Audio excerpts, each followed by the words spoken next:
Kapan nyusul? Nyusul yang mana dulu nih?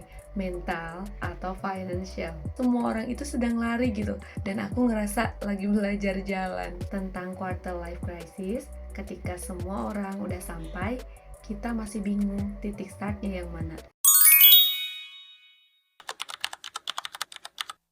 Aku tuh nggak tahu ya, kenapa makin tua itu makin banyak pertanyaan yang bikin aku sendiri juga bingung gitu.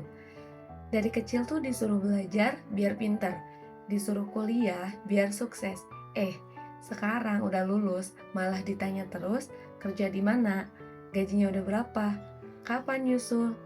Bentar, nyusul siapa sih? Aku tuh jadi mikir semua orang itu sedang lari gitu. Dan aku ngerasa lagi belajar jalan. Lihat temen ada yang udah nikah, ada yang udah punya rumah, ada yang posting anniversary yang keempat. Lah aku anniversary sama overthinking kayaknya deh. Nyusul sih insya Allah iya ya. Soalnya kita juga kan pengen kayak orang-orang. Tapi aku masih loading di tahap nyari pegangan dulu. Pegangan mental, pegangan financial, pegangan emosi. Dan pernah gak sih ngerasa kayak lagi kerja tapi mikir ini hidup bener gak sih jalannya? Dengar kabar temen yang dapat beasiswa, kamu cuma bisa nyengir sambil bilang, Masya Allah hebat ya. Padahal abis itu nangis kejer deh diam-diam. Quarter life crisis tuh bukan soal iri, tapi soal bingung. Bingung sama diri sendiri, bingung sama ekspektasi orang-orang ke kita, bingung sama target yang kita punya, dan kita sendiri juga gak tahu apakah target itu bisa tercapai apa enggak. Dan kadang yang bikin kita sesek itu adalah keinginan kita yang terus kuat, tapi badan kita udah capek gitu.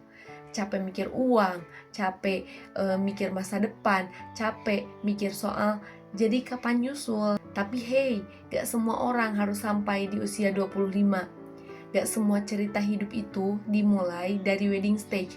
Gak semua kesuksesan itu harus kelihatan di feed Instagram. Gak apa-apa, yang penting kamu itu terus jalan.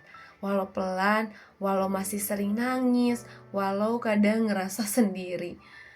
Karena aku percaya orang yang paling ngerti rasa ingin nyerah itu biasanya adalah orang yang gak pernah nyerah. Dan kamu adalah salah satunya.